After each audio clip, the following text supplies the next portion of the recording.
Buenas tardes, bienvenidos a una nueva reunión de este seminario, La Dirección de la Cura y las Estructuras Clínicas.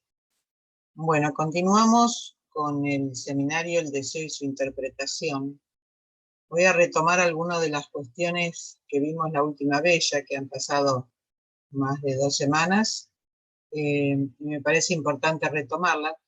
Vamos a ir avanzando en este seminario para ver la cuestión de del fantasma en la perversión, tanto en el exhibicionismo como en el voyerismo, que son los modelos que después va a tomar la estructura de la neurosis. Entonces, este seminario avanzamos. Ahora retomo algunos de los puntos planteados en la reunión anterior para ir avanzando en la estructura de la perversión del voyerismo y el exhibicionismo, y luego, no sé, creo que no nos va a dar esta reunión para avanzar tanto, pero vamos a seguir por ahí, vamos a ir a la estructura de la fobia, la neurosis obsesiva y la histeria. O sea que de aquí en más empieza como a definir la dimensión del objeto A y el fantasma en las diferentes estructuras.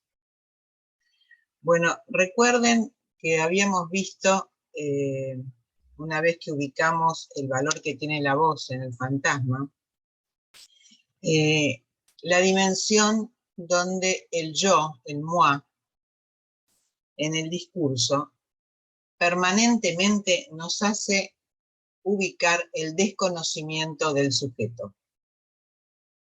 Y este desconocimiento del sujeto es experimentado, ténganlo en cuenta, como la imagen del semejante. Entonces, ¿para qué tenemos el estadio del espejo? ¿Para qué tenemos este lugar de la imagen especular? Es porque el yo moi desconoce el sujeto que lo habita y lo experimenta como la imagen del semejante. ¿Por qué sucede esto? Porque el sujeto está en un movimiento de alienación. Y el sujeto se articula como ¿qué? Como un enigma. Es una pregunta, es un enigma. Comienza a articularse en el primer tiempo, en la infancia, más allá de la primera demanda de amor. Hay un momento que el niño, ese sujeto que lo habita, va a empezar con las preguntas ¿qué? ¿Por qué? Esas preguntas son fundamentales, nos dice Lacan, porque no son solo preguntas de exclamación o preguntas de interrogación. Es en ese momento que comienza para el niño la nominación. A partir de allí, de esa primera nominación, que comienza con respuesta a esas primeras preguntas, se juega el mecanismo de la repetición. Entonces, esa articulación se va desplazando repetidamente y a partir de esa repetición, el sujeto puede allí nombrarse. Se puede nombrar a sí mismo. Ahí va a quedar las marcas de esa nominación, los estigmas, que son inaccesibles para el sujeto y solo lo podemos abordar en la clínica psicoanalítica. O sea, el sujeto solo no va a poder armar esas marcas, estos estigmas. Nosotros los vamos a ir encontrando en el movimiento mismo de la repetición y solo son articulables en la clínica psicoanalítica. Ahí en ese momento, en este momento de la clínica, podemos decir que eso, de ello, eso habla, el sujeto habla, algo de eso habla. ¿Cómo se articula entonces? Decíamos el sujeto barrado, que ahí queda barrado porque no hay posibilidad de acceso a ese sujeto, ¿no? El yo moi desconoce el sujeto que lo habita, como decíamos recién, y solo lo puede experimentar por la imagen del semejante. Entonces, ¿cómo articular ese sujeto que está barrado, que está escindido, en relación a la demanda? Es por eso, porque se puede articular ese sujeto escindido en relación a la demanda, que el analista puede comenzar descifrando esa demanda. Este punto es fundamental para el inicio de la cura, que el analista pueda descifrar la demanda. ¿Cómo se instala allí? Como demanda de amor.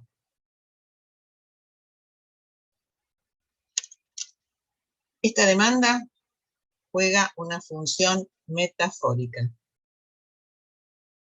ya sea bajo la forma de la demanda oral o de la demanda anal. Oral saben que tiene más que ver con la histeria y anal con el neurótico obsesivo, sea bajo una forma, no quiere decir que sea exclusivamente de estas estructuras, pero bueno, como que de alguna manera está más claro la demanda oral en la histeria y la demanda anal en el neurótico obsesivo.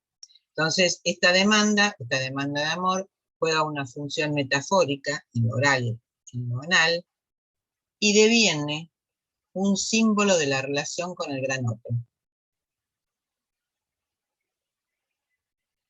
Ahí, frente a esta pregunta, hay una respuesta. El sujeto tiene que responder a esto, a esta pregunta. ¿Qué le viene del otro? ¿Cuál es la pregunta que le viene del otro? ¿Qué quiere? Por eso cuando en el análisis yo escucho a veces que el analista le pregunta al analizante, ¿y usted qué quiere? No puede responder. Porque justamente esto está escindido para él. No hay una posibilidad de que el analizante pueda decir qué quiere, cuál es su deseo. Esa es la construcción del análisis. Sí puede articular una demanda. Entonces, la pregunta es, ¿le viene del otro? ¿Qué quiere? Y a esa pregunta hay una gran incertidumbre del lado del sujeto, una gran ambigüedad. ¿Cuál es la respuesta? El fantasma. La respuesta a qué quiere, lo que el sujeto puede decir, es una respuesta fantasmática. Y esta respuesta fantasmática le da el soporte imaginario.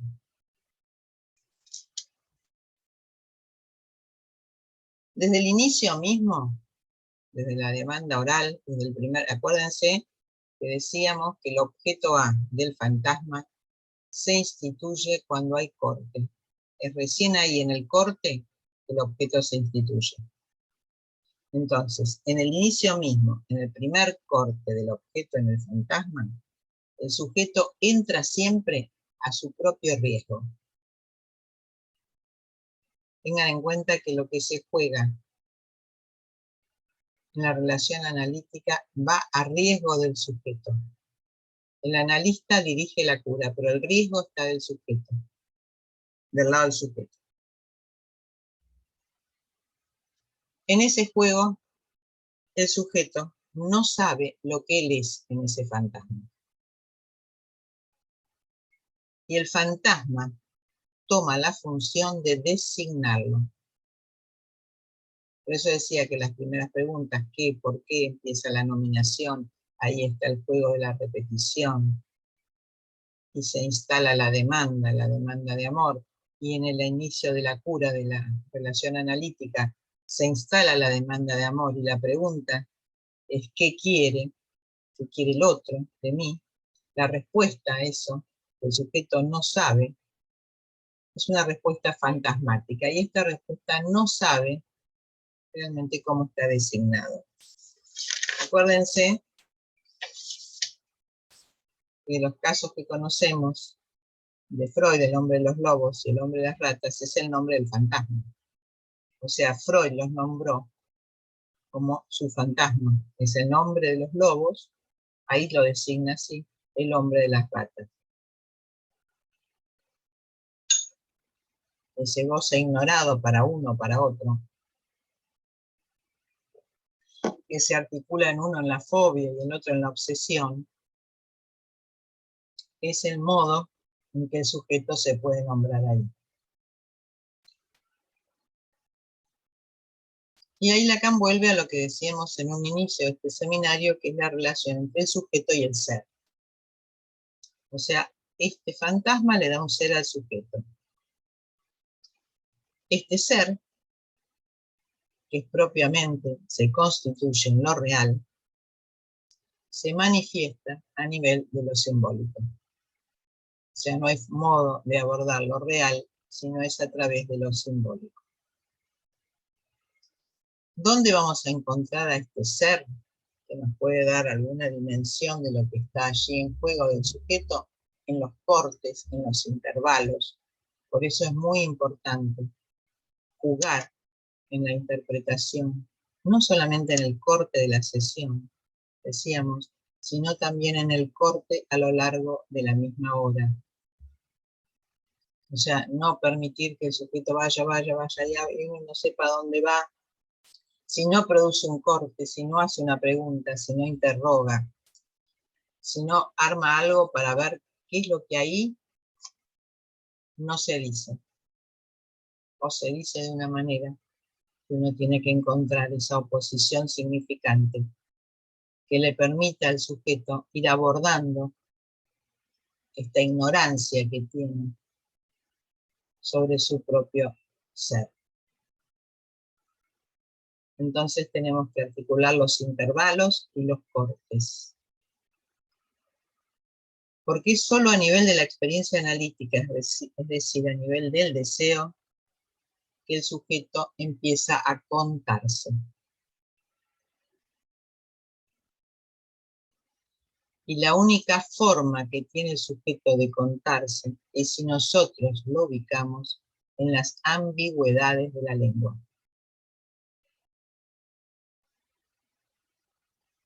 Tengan en cuenta que no hay que hacer una lectura lineal. Dice esto y es esto. Dice esto, pero puede ser otra cosa. Puede estar malentendido, puede jugarse en lo que no dice. No es esto, es esto.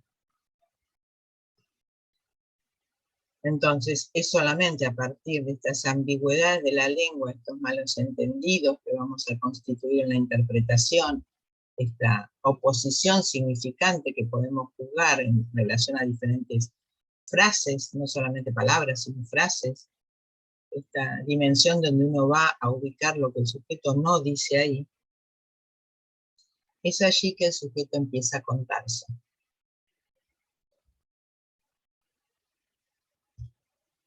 Y entonces aparece, como dice Lacan, contante. Es lo que tiene que hacer frente cuando se juega a su propio riesgo. Porque acuérdense que si la gente viene a vernos a nosotros, es porque en el momento en que tiene que pagar contante, no sabe cómo hacerlo. Eso no marcha, ahí tenemos el síntoma. Cuando tiene que pagar contante, sea en lo sexual, o sea en el acto, en cualquier acción que tenga que hacer. Lo que no marcha es porque el sujeto no puede pagar ahí. No cuenta, no tiene con qué contar, no tiene con qué pagar. Es en ese momento que el sujeto se hace la pregunta por el objeto. Pero el objeto del deseo no es de manera fácil accesible. ¿Por qué? Porque hay una división siempre entre el objeto del deseo y el objeto del amor.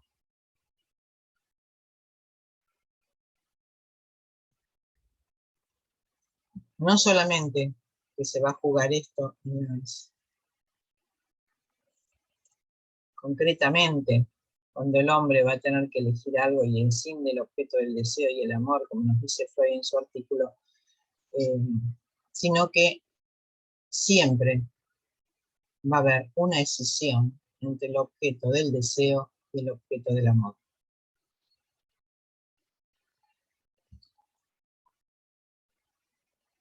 El objeto del amor también lo podemos llamar el objeto de la ternura. A ese objeto del amor, al objeto de la ternura, nosotros le hacemos don de nuestra unicidad. O sea, en el amor creemos que hay una unicidad.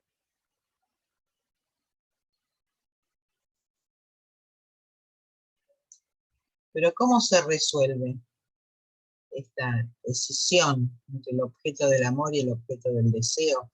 Puesto que el sujeto cree que de esto hace un don y una unicidad en el objeto del amor. Es el amor del gran otro el que lo resuelve. Es entonces a la ternura del gran otro que le es reservado el precio de cierto descentramiento de sí mismo.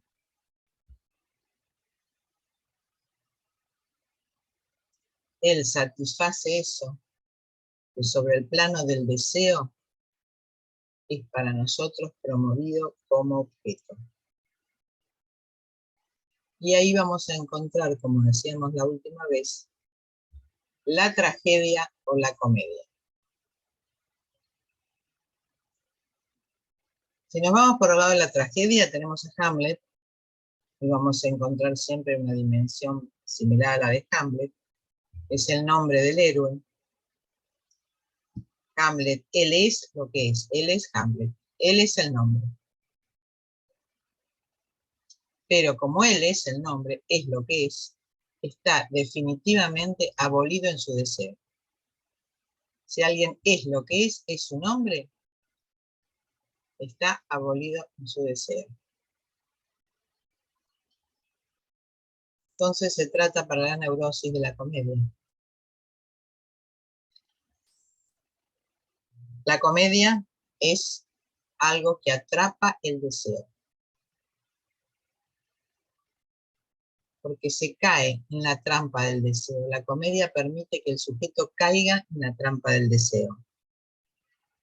Cuando eso funciona, cuando algo funciona porque el sujeto cae en la trampa del deseo, es porque estamos en la comedia. Y el deseo aparece siempre ahí donde no se lo espera.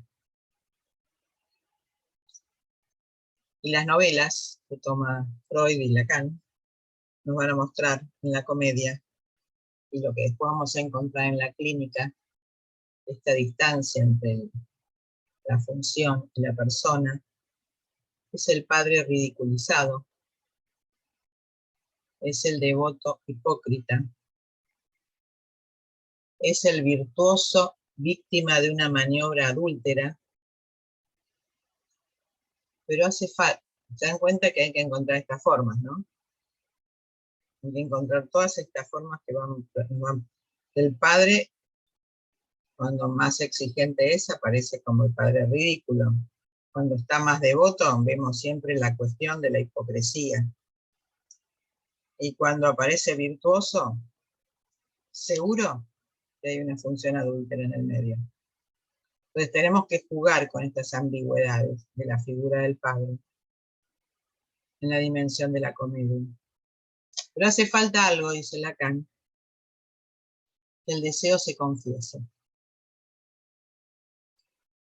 El deseo está siempre enmascarado y hay que desenmascararlo. El deseo está siempre ridiculizado. El deseo en la comedia está enmascarado, hay que desenmascararlo, pero nunca está refutado. Ténganlo en cuenta, no está refutado, está enmascarado.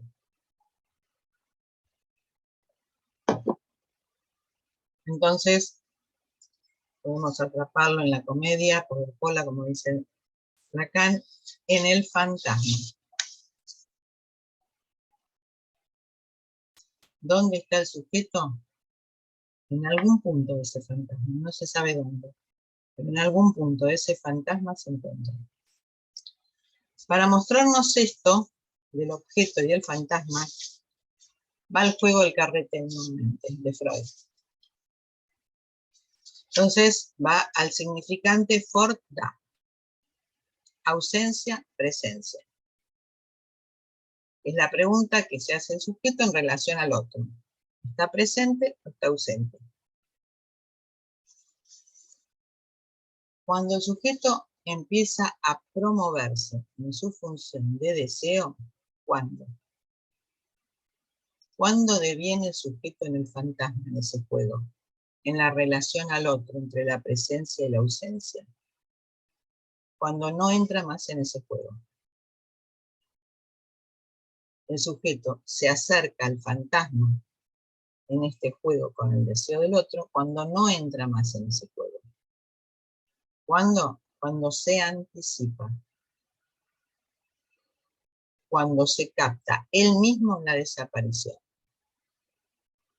Ya no es, o sea, para ese juego, ausencia, presencia en relación al gran otro, se anticipa en el deseo en su propia desaparición. En ese momento recién el sujeto entra en el fantasma. Para eso es necesario un esfuerzo grande que le es exigible al sujeto, y ahí se constituye el fantasma, en tanto soporte del deseo. ¿Y cómo se representa el sujeto en su desaparición? En un objeto. En el momento de su desaparición, el sujeto se representa en un objeto. Entonces tenemos, acuérdense, en este juego del carretel, dos tiempos.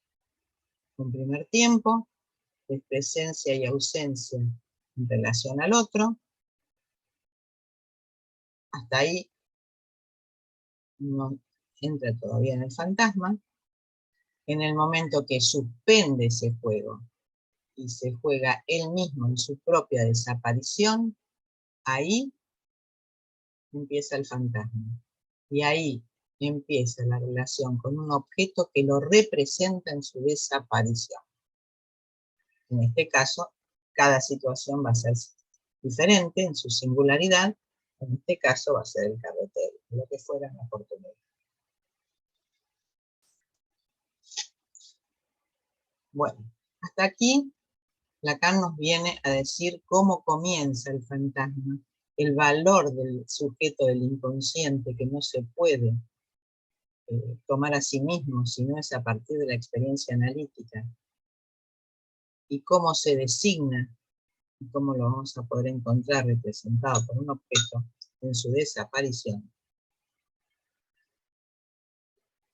Nos va a mostrar, para poder abordar la estructura de la neurosis, el fantasma perverso.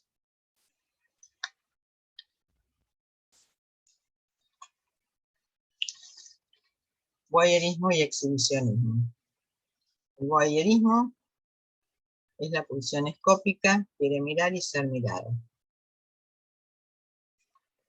Se da a ver, se ofrece al otro. Pero ahí se detiene, después volvemos. Voyerismo entonces, la pulsión escópica, quiere mirar, quiere ser mirado, se da a ver en relación al otro. El exhibicionista muestra, se trata de mostrar, pero para eso se necesita la complicidad del otro. Es necesario que el otro, que sea cómplice, sea sorprendido en su deseo.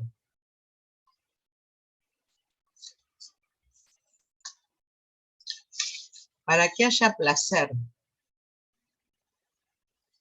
que el otro sea sorprendido en su deseo, esto tiene que ser en un lugar público.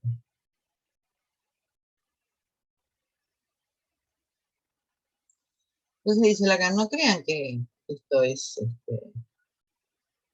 un tipo cualquiera suelto en el mundo. No, ahí están los grandes esposos, que cogen con sus mujeres, no tienen ningún problema con respecto a la relación sexual, por decirlo de alguna manera. El deseo no está ahí. El deseo del que se trata está en otra parte.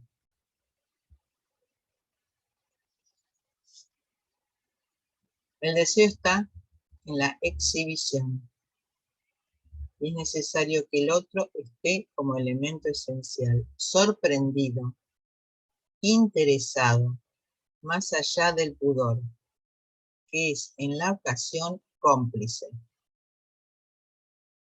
¿Cómplice de quién? De este otro. ¿Qué hay? ¿Cómo se presenta? Un pantalón que se abre y se cierra. ¿Por qué se abre y se cierra? Porque ahí está la hendidura del deseo.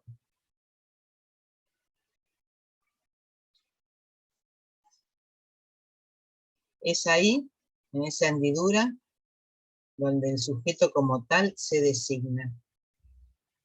Y ahí está lo que se trata de colmar. El placer es que el otro sea cómplice, que se haga en un lugar público. Un ejemplo de la vida cotidiana, en una jornada en París, en un congreso de la Convergencia. Bajando de una escalera, después de una reunión, en el metro, era de noche, una reunión lindísima de cierre, una cena, un analista baja,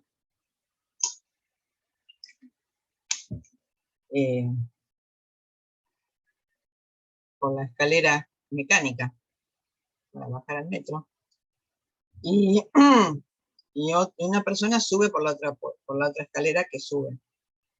Y hay otros analistas que están abajo, todas mujeres, que se matan de la risa. La que baja no sabe de qué se trata. ¿Qué se trata? De que el que estaba atrás abría y cerraba su bragueta, en realidad la abría. Y el señor que estaba subiendo en francés, gritaba en francés al tipo ese, el tipo se asustó.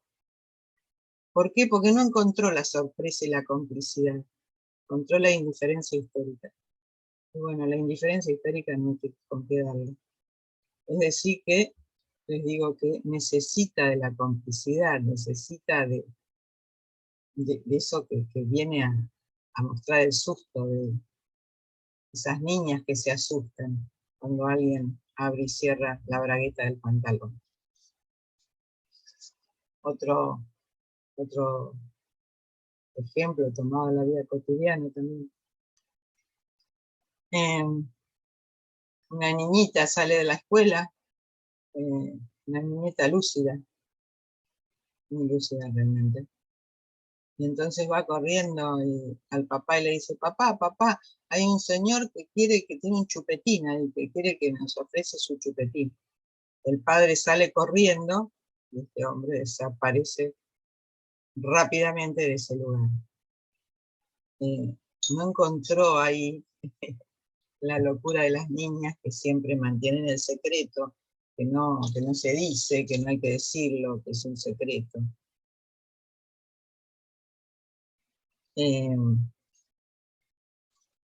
Sino que encontró una niña un poco despierta, que vino a hacer el chiste a su padre, y el padre más despierto que la niña, porque tenía un poco de callo. Salió corriendo para ver qué hacía ese señor ahí al lado de las niñitas de la escuela.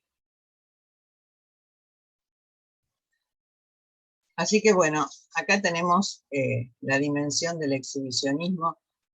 Vamos a ver por qué Lacan nos trae esto, la estructura de la perversión, y por qué nos toma exhibicionismo y voyerismo, es decir, la cuestión de la mirada fundamentalmente. Hasta acá había hablado de la voz, ¿recuerdan? La voz que instala la dimensión del superyo. La voz que sale de la respiración, ¿se acuerdan? Que decían que dentro de los objetos A estaba la voz, y la respiración no podía ser un objeto A porque no había corte, porque era alternancia, era ritmo, era continuidad. Pero de esa respiración surgía la voz, que instalaba la dimensión del superior.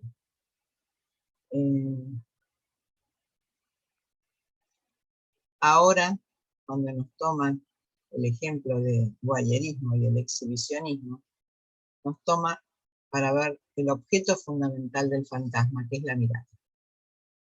Entonces tenemos el exhibicionismo. Hoy vivimos en un mundo exhibicionista, la verdad.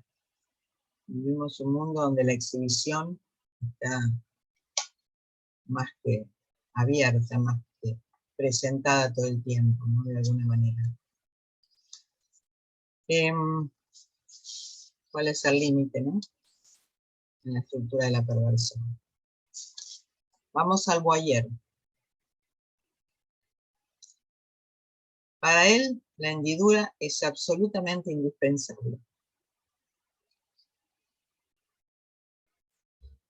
Lo importante aquí es que lo que es resto esté interesado en el asunto. Recuerdan que el objeto es resto, es caída.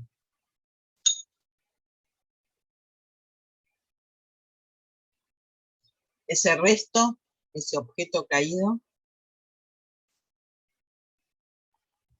forma parte del fantasma.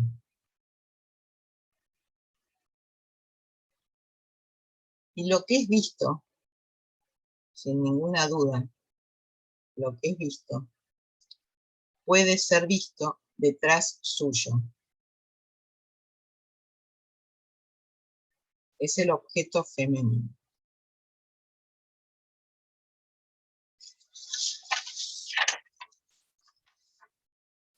Que no sabe que es visto.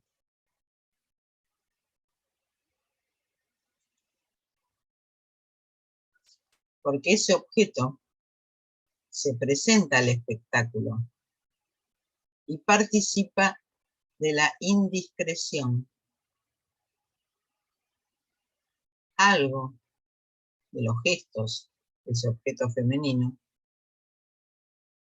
por algún sesgo, es capaz de ofrecerse al goce del voyeur. Ahí es donde se alcanza su exacto y verdadero nivel. Lacan lo llama los huéspedes invisibles del aire. Voy a decir una cosa, lo tengo en otro lado.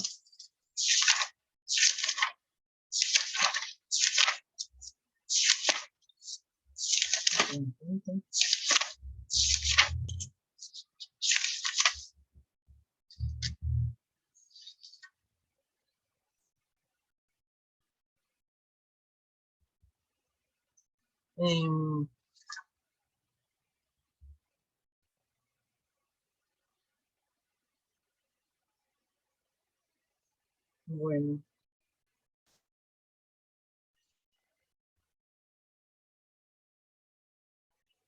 Porque ahí toma Lacan un texto que es Los Ángeles de la Cristiandad, de Anatole France, que fue un premio Nobel de literatura en 1921. Es una poeta novelista y ensayista. Es considerada como un maestro de la prosa y de la escritura. Y en la revuelta de Los Ángeles, Lacan dice, van a ver allí el lazo que une la dialéctica del deseo. Habrá que leer el texto, yo en esta oportunidad no lo leí, si quieren se los recomiendo para que lo quieran leer. Verán allí el lazo que une la dialéctica del deseo con la suerte de virtualidad de un ojo inasible, pero siempre imaginable. Es un ojo inasible, por eso toma esta poetisa, pero siempre imaginable. Bueno,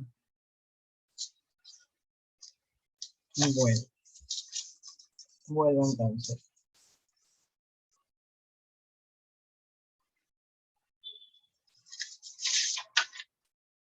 Entonces, para el voyeur es indispensable, lo importante, lo que es visto, que está interesado, que está detrás suyo, es el objeto femenino, que no sabe que es visto, pero el objeto este femenino se presenta al espectáculo, participa de la indiscreción y algo de sus gestos, por algún sesgo, es capaz de ofrecerse a él. Y ahí es donde el voyeur alcanza el exacto y verdadero nivel de placer. Ahí es porque se llama, por eso le leí recién esto de Frank, se puede llamar los huéspedes invisibles del aire. Hay un vínculo muy preciso que une la dialéctica del deseo con una especie de virtualidad, que dice acá lo que recién les leí, de un ojo inasible pero siempre imaginable. Un ojo inasible pero siempre imaginable, y esto lo toma de esta poeta. En los dos casos, tanto en el voyerismo como en el exhibicionismo, el sujeto se reduce, queda reducido. ¿A qué? Se reduce él mismo al artificio de la hendidura.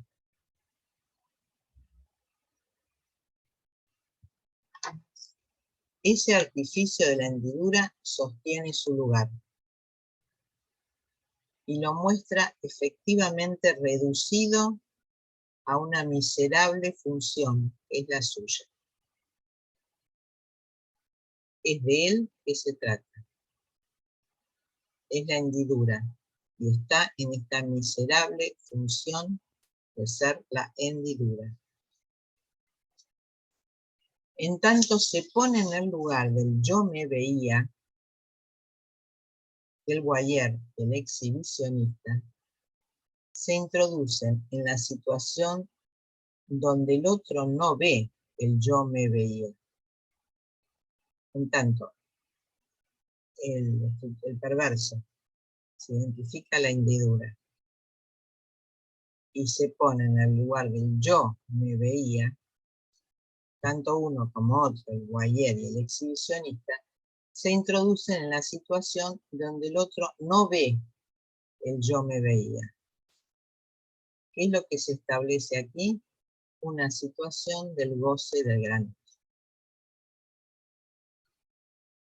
Es como si presentaran, ustedes saben, el fantasma presenta bajo la forma simbólica imaginaria el goce del gran otro.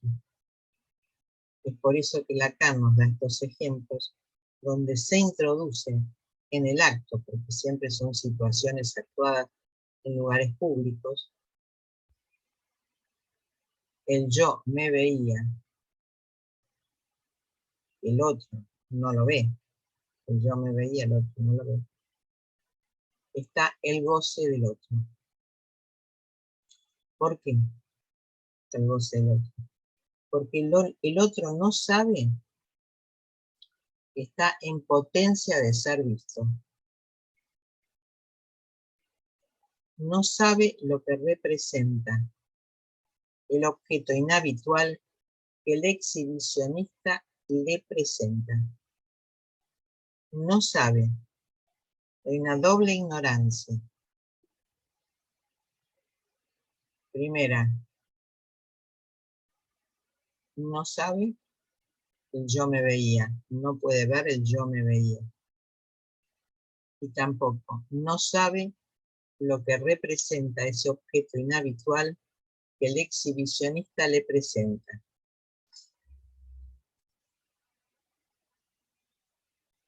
Él no conoce más que una maniobra de animal vergonzoso. Sin embargo, esta hendidura, bajo cualquier forma que se presente, puede ser un postigo, una cerradura, un telescopio, cualquier forma que aparezca esta hendidura, no importa qué pantalla, esta hendidura es lo que hace entrar esto en el goce del gran otro. Y ahí sí puede lograr algo del deseo del otro. A través del goce del otro, hace entrar el deseo del gran otro. Esta hendidura, vieron que siempre hace falta la falta, aunque la falta no esté.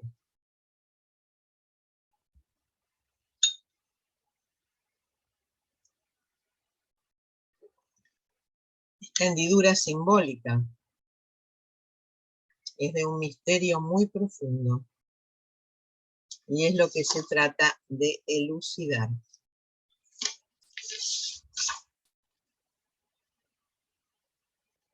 La solución perversa de este problema, en la situación del sujeto en el fantasma, es justamente apuntar al deseo del gran otro y creer que ahí ve un objeto. El objeto es inaccesible, no es fácil de captar, pero la resolución perversa a través de esta hendidura cree que allí está el objeto.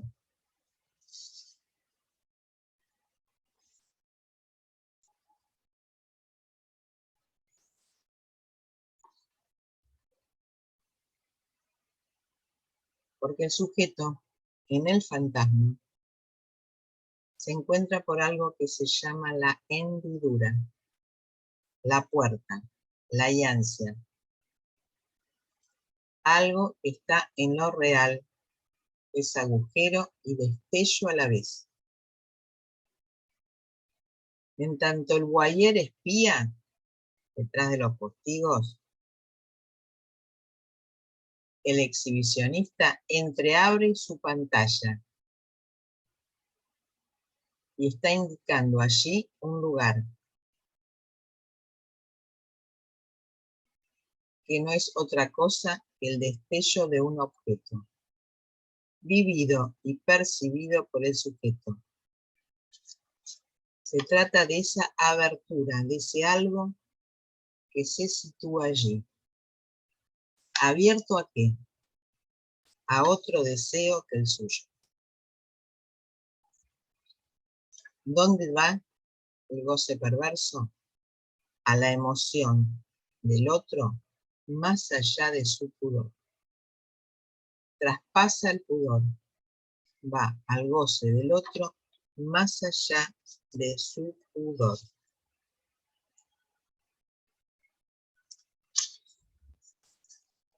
En tanto que no se siente visto, sin embargo, es percibido como ofreciéndose a la vista del otro. ¿Qué es lo que se logra con esto? Se logra llegar, el perverso cree poder llegar con esto a una estructura fundamental. ¿Cuál? La escena primaria.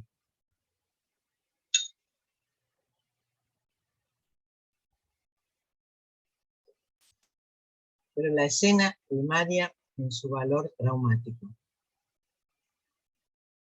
Entonces, todas estas maniobras que hace el voyeur, el exhibicionista, en relación al otro, al goce del otro, más allá del pudor, la necesariedad de esta dimensión pública, la necesariedad de la sorpresa,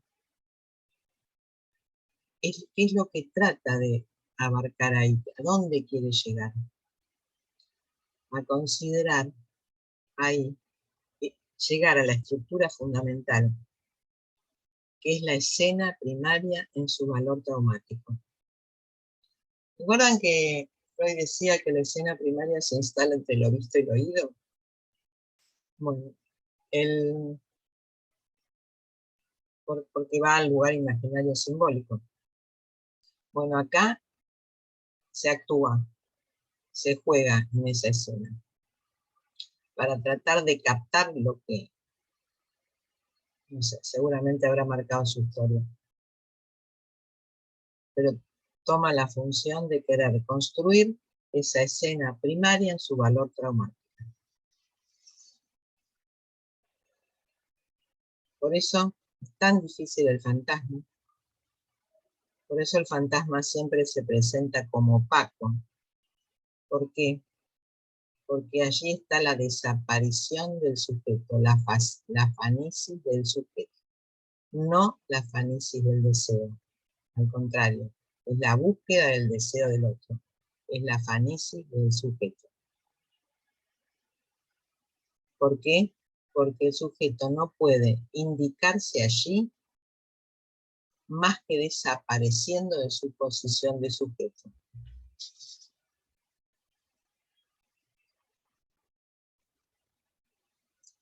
¿Qué es lo que encontramos en ese momento?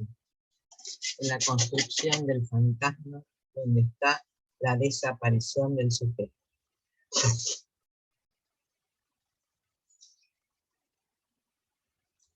Podemos encontrar allí una huella, la huella del unercante. ¿Se acuerdan de este concepto? Lo imposible de reconocer, el ombligo del sueño, donde no se puede tirar más de los hilos, porque allí se cierra. Entonces se encuentra allí la huella de lo que se cerró. Acá intenta atravesar eso que está cerrado para construir algo que es imposible, porque la escena primaria se cierra. Por eso el ombligo del sueño, cuando llega a lo real, se cierra. No puede ir más allá, hay que construirlo todo eso, como en El hombre de los lobos. Hay que construirlo. Entonces tenemos ahí la huella de ese momento de cierre, de lo que no se puede decir, de lo no de lo no reconocido, lo imposible de reconocer. Es el límite. El perverso atraviesa ese límite. Porque si está el límite instala un recurso en el deseo.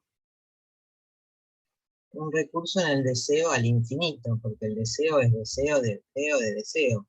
O sea que hay un deseo al infinito. Es por eso que Lacan insiste, la corrección, de que no hay fading del deseo, sino que la desaparición del sujeto, esa escisión del sujeto, es lo que constituye el fantasma. Y a partir de allí, el sujeto queda siempre ofrecido al deseo del gran otro.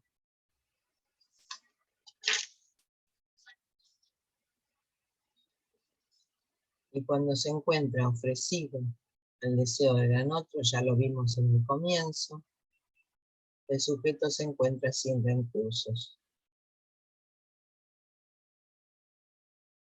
Y ahí nos lleva Lacan a meternos en la fobia, en la histeria y en la neurosis obsesiva. Y lo dejaremos para la próxima. Sé que no es fácil, es uno de los primeros seminarios de la obra de Lacan, seminario número 6, Sueño y Fantasma, pero tiene conceptos muy ricos para la clínica psicoanalítica. Cuando Lacan nos abre la estructura del fantasma perverso, es porque el neurótico no puede armar su fantasma sin esta estructura de la perversión. Necesita esta estructura de la perversión para armar un fantasma perverso. Por eso tendremos que ubicarlo en sus diferencias, en la estructura de la perversión, en la estructura de las neurosis, en la fobia, en la neurosis obsesiva y en la histeria, que veremos la próxima vez.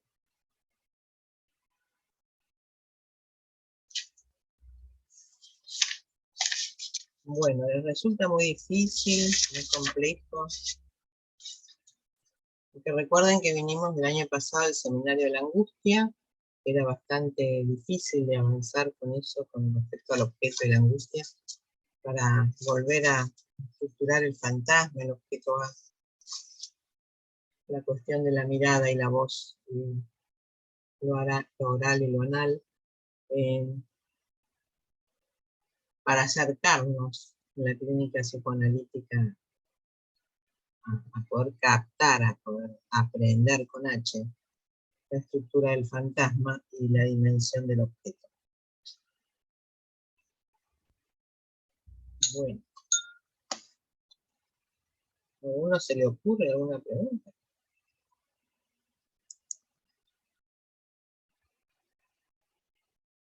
No la abrí aquí, pero no tengo preguntas.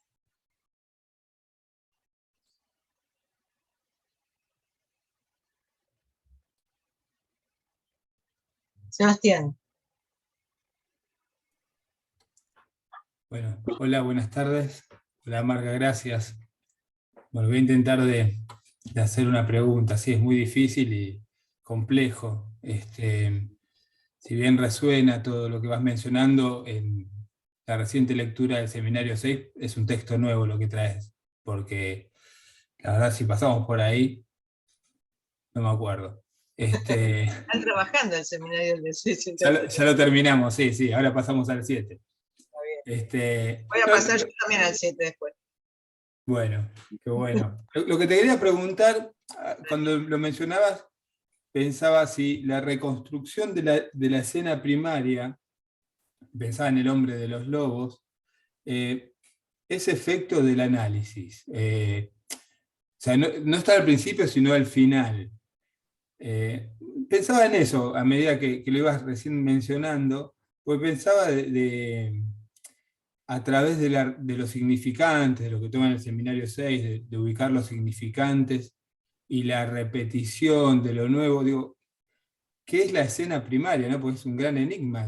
Ahora que vamos a entrar en el 7, que entre Das Ding y el objeto, toda esa distancia, entre el fantasma y la escena primaria, ¿no? Se me abría esa brecha. Si podías decir algo de eso. Gracias, Marga. Bueno, gracias, Sebastián. Porque está lo mercante, porque está lo que se cierra. La escena primaria queda en el registro de lo real, ¿sí? Y solo puede ser captada por la dimensión de lo simbólico. La escena primaria toma fundamentalmente el deseo incestuoso y el goce del otro. El hombre de los lobos, vieron que cuando Lacan toma ese escrito, que le da un lugar fundamental al fantasma por la rigidez que tiene el fantasma, ¿no?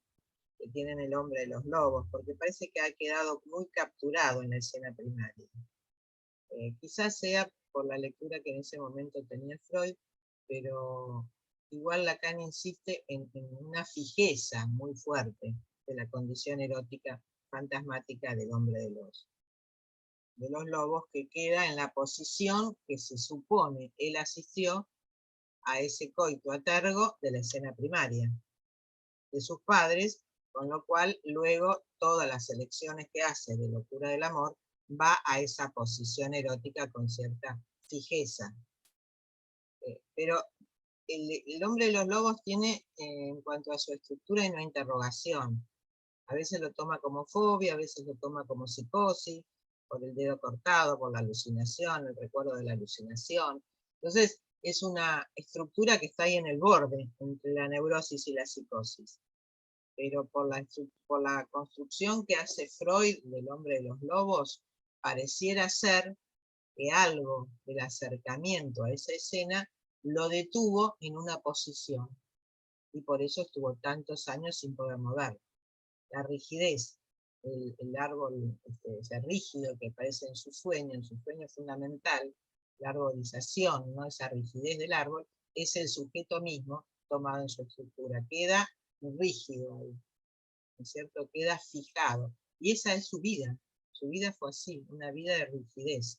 Quizás Freud dándole un lugar con el trabajo que hizo y todos los analistas que siguieron después, que ustedes han trabajado muchas veces, que han analizado al hombre de los lobos, le dieron un lugar posible, ¿no? Hasta la colecta que le hicieron para que él viviera, ¿no?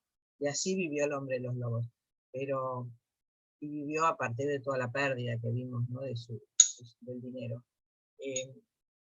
Pero sí podemos decir que si él estuvo cercano a la escena primaria, a la escena del goce del otro, es que se quedó fijado a esa condición erótica. Síntoma y fantasma ahí están iguales. La rigidez, donde él no se podía mover, inclusive necesitaba que lo ayuden para todo, y la rigidez de la condición erótica hace que el sujeto haya habido alguna cuestión de incesto y se considera posible que haya sido con la hermana, que después se suicidó. Así que el hombre de los lobos, como siempre digo, para mí es una maravilla de historial, tiene esta pregunta que vos traes. En la estructura de la neurosis, ahora vamos a ir avanzando con las diferentes estructuras, pero creo que se cierra ahí con el Lunar Kant, con el ombligo del sueño, se cerró, punto, y lo demás se articula en un imaginario simbólico que podemos ver en el fantasma de cada uno, ¿no? Así que bueno, gracias Sebastián. Alicia.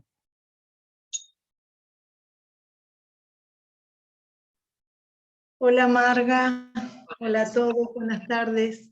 Gracias Marga, es muy complejo, es cierto que lo que planteás, pero bueno, creo que lo planteaste de un modo que bueno, permite la pregunta. La pregunta que te quería hacer era respecto cuando planteabas la unión entre nominación y repetición, a propósito del niño. Vos decías allí que las primeras preguntas abren a esta dimensión de nominación y que eso lleva, por lo menos lo que yo escuché, que está unido a la repetición y a las marcas y estigmas, decías que solo en la experiencia de un análisis son posibles de ser leídas o halladas. ¿Podés tomar el punto de la nominación y la repetición? Porque ahí me queda. Gracias. Gracias, Alicia. La nominación es que el sujeto se designa a sí mismo. Ah, por eso. Se designa a sí mismo. El problema es que ahí donde se designa, el sujeto no sabe lo que él es. Es por eso que esas preguntas es el primer momento donde hay una designación de sujeto, que está unido a las marcas y estigmas de cómo se ha jugado el deseo para él, de su historia, de su marca del deseo, que por supuesto las desconoce, no se puede nombrar a sí mismo. Por eso decíamos que estamos en la comedia y no en Hamlet, donde él es el nombre, él es él, pero ahí no accede nunca a su deseo en la tragedia. En la comedia sí, por todas estas vueltas que es posible. En la repetición se van dando los diferentes modos de acceso a ese nombre, pero el nombre va a estar en el fantasma. El fantasma lo nombra. Como no sabe qué es lo que es para el deseo del gran otro, qué quiere, a esa pregunta, ¿qué voy? ¿Qué quiere? No sabe cómo nombrarse a sí mismo. No es el nombre que Juan Pérez, no me refiero a ese nombre, sino al nombre de sujeto que habita en él. Y ese nombre hacia la condición erótica. Por eso recién cuando decía el hombre de los lobos, es el hombre de los lobos. El hombre de las ratas es el nombre de su fantasma. ¿Por qué?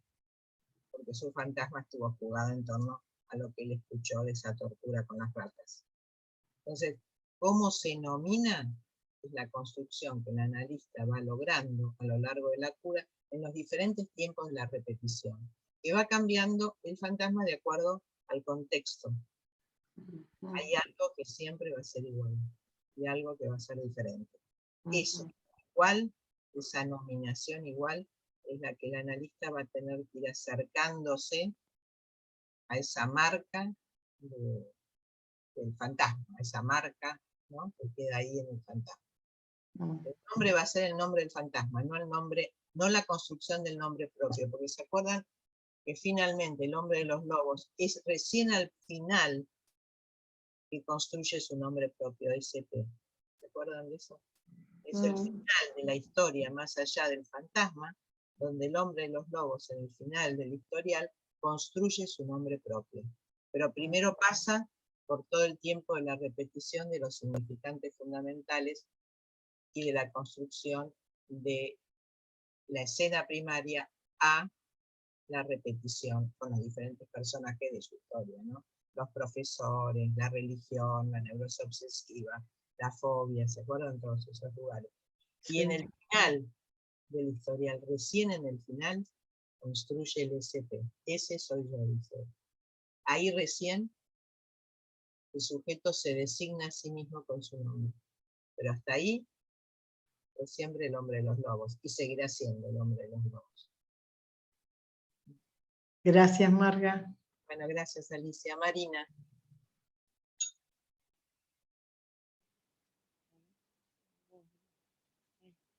Hola Marga, acá estamos Hola, grupo.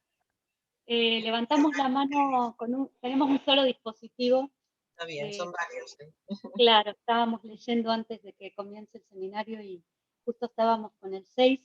siguiendo, un placer escucharte. La verdad que muchos conceptos y bastante complicado seguirlo. Me surgió una pregunta en relación a que el sujeto no tiene con qué hacer frente, decís vos, ahí, en relación a tomar un riesgo. Supongo que estás hablando de, en relación al deseo, al acto, a pasar al acto, ¿no? Y te quería preguntar, porque vos decís, bueno, ahí cuando tiene que pagar contante, contarse, decís, eso no marcha, entiendo que sería el síntoma, ¿no? Vos decís ahí, no tiene con qué pagar y en ese momento se hace la pregunta por el objeto. Si podés ampliar eso. Sí, gracias, Griselda. La demanda viene justamente por eso Lacan dice, ¿por qué nos vienen a consultar al analista? Porque cuando tiene que contar con su deseo, para el acto sexual, para hacer una acción, para terminar una carrera, para hacer un trabajo, para enfrentar un matrimonio, para un hijo, para lo que fuera. Por eso él dice, lo sexual o la acción, cualquiera de los dos lugares, no cuenta con su deseo. Por eso en el primer tiempo el deseo se lo presta al analista. El analista juega como sostén de la demanda para ubicar ahí la dificultad con la cual el sujeto no cuenta con su deseo para responder. Por eso hay que tener en cuenta que en el comienzo de la cura no hay que decir usted puede decidir, no decidir. El sujeto ahí no decide nada. Solo puede decidir si quiere entrar en un análisis. Si quiere comenzar a interrogarse y querer saber las razones de sus dificultades. Yo tengo un ejemplo, pero no lo puedo traer. Las razones de su dificultad. Sí, porque a veces son ejemplos que no los puedo tomar. Es el mismo caso que yo planteé la otra vez, de cómo avanza realmente a partir de una pesadilla realmente de una forma increíble y puede decir algo que nunca dijo. En la cuarta entrevista, o tercera, no sé, tercera o cuarta entrevista, ese paciente que les decía que no llegaba a los 9 años porque la angustia terrible porque su madre murió y su padre cayó, se desarmó toda la familia.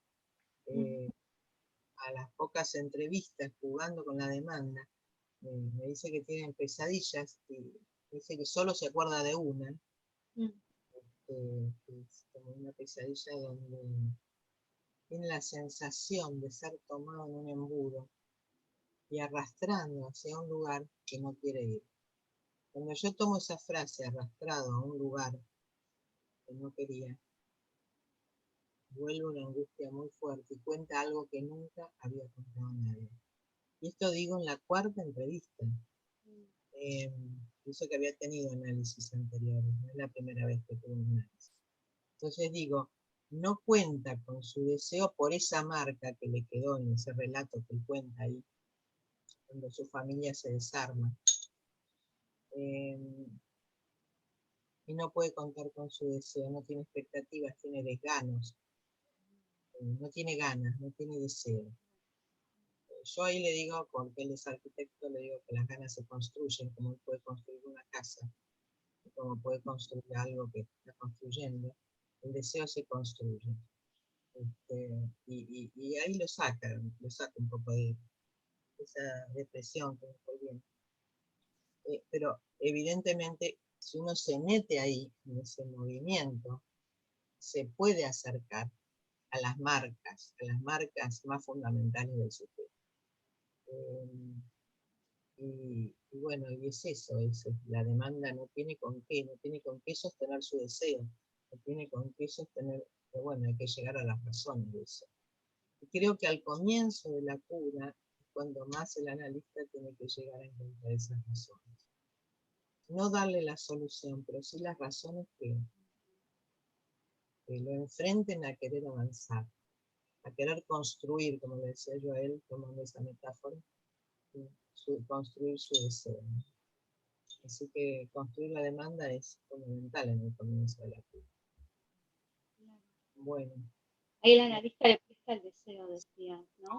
¿cómo? Vos decías ahí que el analista presta su deseo al comienzo, ¿no? El analista le presta su deseo. Sí. En el ejemplo que traías en la clínica recién, ¿no? Cuando vos le decís que se puede construir las ganas, ¿no? Hay que encontrar el modo de... La manera, ¿no? Claro. El significante construcción es de él, ¿no? Porque es arquitecto. Claro, claro. Entonces, bueno, cada uno encontró su modo, pero claro, yo creo que el deseo se construye, sí, claro. Si bien no desaparece, porque la desaparición es del sujeto, pero en el momento en que se enfrenta a tener que, ¿qué quiere decir contar? Con lo que tiene que contar, con la potencia para hacer algo, ¿no? Gracias. Gracias, Griselda. Marcelo. Hola, Marga. ¿Qué tal? Muchas gracias, Marga. Bueno, hola a todos también. Bueno, mi pregunta de alguna manera ha sido abierta, ¿no? En estas anteriores. Pero mi pregunta puntualmente es esto. Me quedé en la importancia de hacer entrar el deseo del otro, ¿no? Y en esto que traías vos, y en la función, ¿no? Pensándolo, ¿a qué alude? ¿Para qué está ahí? Por eso te pediría si podés abrir, si es así, la cuestión de la estructura del fantasma perverso, la distinción con la perversión también, con la estructura. En esto que vos decís que a través del goce del otro, por esta cuestión importantísima de llegar al deseo del otro, pero tiene este modo, tiene la función, el fantasma perverso, de llegar al deseo del otro, a través del goce del otro. Esto es lo que me pareció, me llamó la atención y me parece muy importante en el sentido de entender qué función cumple la estructura y qué problema tiene con el deseo, que para hacerse del deseo, por eso decía la nominación, esto que estaba para inclusive nominarse, o para poder contarse, tiene que hacer esta cuestión perversa. Si podés abrir eso, si es así, si pude seguir esto, y si podés abrir esto. La estructura del fantasma perverso necesita del otro, de la complicidad del otro, como decía antes, para el goce, para la sorpresa, para el placer, ¿no es cierto? Él se veía a sí mismo, nadie se puede ver a sí mismo. El perverso dice que se ve a sí mismo, cosa que el otro no puede. Está en una doble ignorancia, no sabe y no ve el otro. Pero es a través de esa complicidad donde él se identifica esa hendidura, a esa bragueta que se abre y se cierra, ese cierre que abre y cierra, para mostrar lo que tiene que mostrar, o para mirar a través de un telescopio, para espiar la intimidad del otro, y más allá del límite. El perverso va más allá del Lunarcán, quiere ir más allá del límite. Pero en ese más allá siempre encuentra un límite. El goce encuentra algo y es el síntoma. Cuando nosotros lo recibimos en la clínica, sabemos que viene por un síntoma posible, ¿no? Entonces, es más allá del límite, pero hay algo que lo limita. Pero a través de las escenas repetidas, yo les dije muchas veces, yo tenía un paciente guayerista muchos años, donde era un profesional exitoso, y esto, como dice la comedia, virtuoso. Su cara era el virtuosismo, detenido en la función de su trabajo, permanentemente detenido, imposibilidad de comer, imposibilidad de tragar, solo comía papillas, quería morir a los 40 años, terrible. ¿Y cuál era su goce? Ir a esos cines cerrados, donde nadie lo veía, donde él se escapaba de su trabajo, de su lugar de gerente general, de un lugar importante, para irse a esconder en ese lugar, para exhibir, mostrar y ver al mismo tiempo la cuestión de la pornografía. Ese era su gozo, hasta que encuentra el amor en una prostituta que quiere transformarla en una bella mujer. Todo este fantasma que se va construyendo él lo va trayendo en sueños donde se ve que, por ejemplo, hay un lugar donde está el agua y va más allá de lo que alguien puede ver. Pasa el límite y puede ver lo que hay debajo del agua. Siempre va al agua, siempre va a acercarse a la hija y al límite porque quiere lo incestuoso con su hija. Ahí queda el límite de lo incestuoso, que es ir a buscar a la prostituta, una chica joven, para transformarla en mujer. Entonces, digo, siempre hay un límite posible a aquellos que nosotros recibimos en la cura, ¿no? Entonces, ahí va el deseo del otro, y ahí puede construir su deseo. Claro. Puede avanzar en el trabajo, puede encontrar su lugar, puede hacerse un nombre diferente, puede construir algo que tenía una dificultad muy grande y hace una construcción, hace un síntoma, al estilo de la psicosis. Es un Claro. síntoma. Claro. Claro, pero son muchas vueltas de la repetición. Claro. Muchas vueltas de la repetición para encontrar. Por eso nos da el modelo posible a la estructura de la neurosis. Pero siempre necesita de la actuación. Y siempre al límite de ser sorprendido, de ser descubierto, de que lo podrían descubrir, ¿no? Siempre cada vez más cerca de los lugares donde podrían descubrirlo y se le desarmaría todo. Nunca llegó a desarmarse, pero siempre va más allá del límite. A eso me refiero, que encuentra su deseo finalmente en las vueltas de la repetición, avanza Claro. con el inconsciente, con sus sueños, sobre todo a través de los sueños. Muy interesante cómo fue avanzando, ¿no? Y a través, por supuesto, de la vida cotidiana.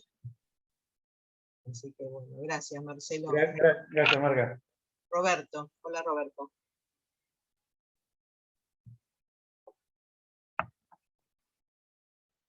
Hola, ¿qué tal, Marga? ¿Qué tal? ¿Se me escucha? Bueno, te saludo a todos. Bueno, las preguntas tenían que ver, son dos preguntas, si me permitís, con lo que habría Sebastián y lo que habría Alicia. Empiezo por la primera. El momento ese donde el sujeto se puede nombrar a sí mismo.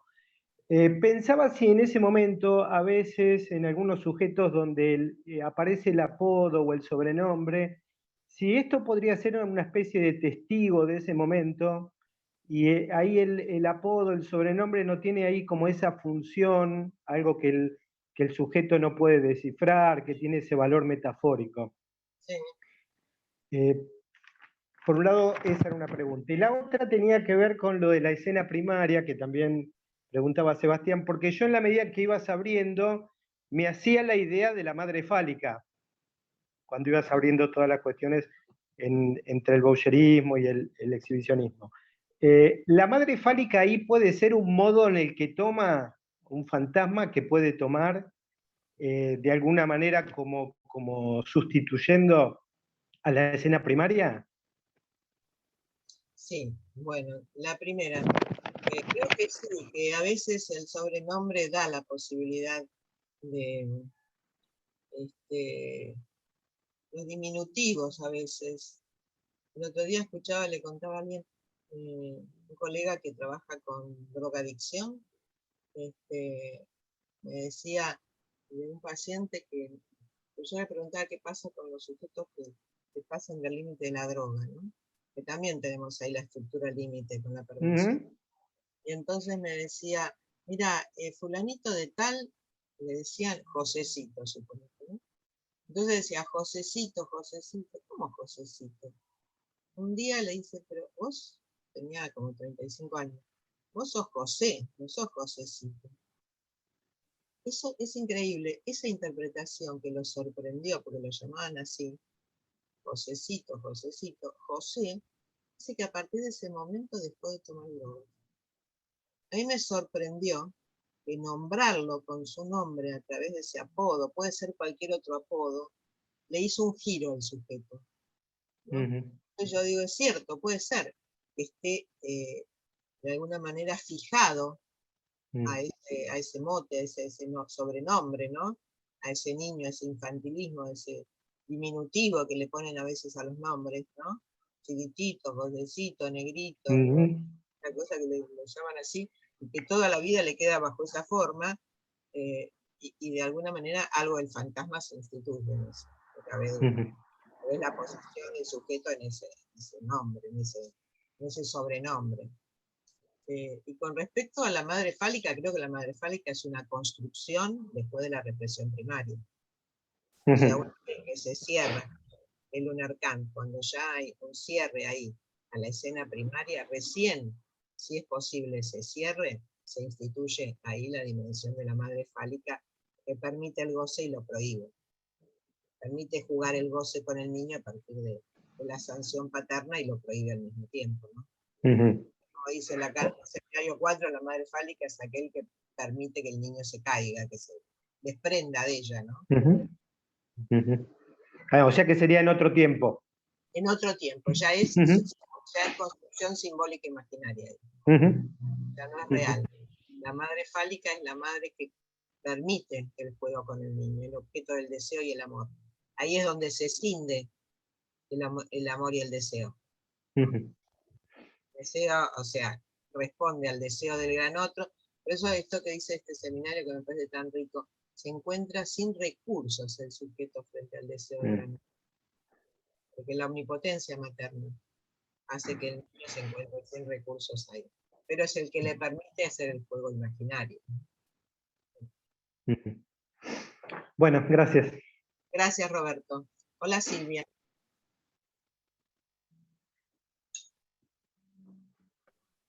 Hola, buenas tardes a todos. Gracias, Marga. Me quedé preguntando a lo largo de la clase qué hacía que un poco, ¿no? ¿Qué hacía que se eligiera una vía o la otra frente al deseo del gran otro? Digamos, como trayecto de la constitución subjetiva. Sí. Me había quedado pensando en esto, se me ocurría lo de Freud en el orden de algo del orden de la fijación, pero creo que un poco estás contestando esto, porque el gran otro, el deseo del gran otro, el primer contacto con ese deseo, me parece que ya implica, me parece que ya ahí, porque habría que ver qué discurso acompañó. Bueno, me había quedado pensando en todo esto, ¿por qué la alternativa de la perversión frente a la castración? Si podés agregar algo sobre eso, porque pongo en la cuenta la castración también en la perversión. Claro, No sé si me explico. Bueno, cuando el sujeto se identifica a la hendidura, está tomando algo de este elemento de la castración. Claro. ¿No? La hendidura ahí, lo que pasa es que lo representa, necesita la puesta en acto de la hendidura. ¿No? Necesita el telescopio, necesita la mirilla, necesita el abrir y cerrar el cierre, necesita algo de esa falta de esa hendidura puesta en acto ahí. O sea, no está constituida totalmente la castración porque no hay caída de objeto. En la perversión, el problema es entre el falo y el objeto. Entonces, como no está ese movimiento de caída del objeto, necesita ponerlo en acto ahí a través de la hendidura. Por eso Lacan dice acá, se identifica esa hendidura. Es como, por eso en esa miserabilidad en la cual se encuentra el sujeto ahí, sorprendido, ¿no? En eso donde se cree ahí que está mirando o mostrando, dando a ver. Él es esa hendidura. Y no termina de constituirse para él el riesgo de la castración. Por eso son muchas vueltas, por eso siempre va al límite, como decía antes con el ejemplo que traía, va al límite a ver si lo sorprenden, va al límite a ver si lo descubren, va al límite en su sueño para ir a ver qué hay más allá debajo del agua. Está ahí en el límite, no termina de estar amenazado por la castración. ¿No? Pero sí, claro, que está representado allí en la hendidura, en el abrir y cerrar del cierre, en el telescopio, en la mirilla. ¿No? Claro, entonces estaría buscando un ser en el objeto. Claro, estaría buscando, cree que hay un objeto. Cree que donde ve hay un objeto. Claro, Pero- vos dijiste los brillos, ¿no? Como esos ángeles, digamos, ¿no? Esas cuestiones que darían cuenta del objeto, ¿no? Exactamente, sí, sí, sí. Bueno, Ah. gracias Silvia. Gracias a todos. Y bueno, nos vemos en 15 días. Gracias por acompañarnos. Hasta la próxima.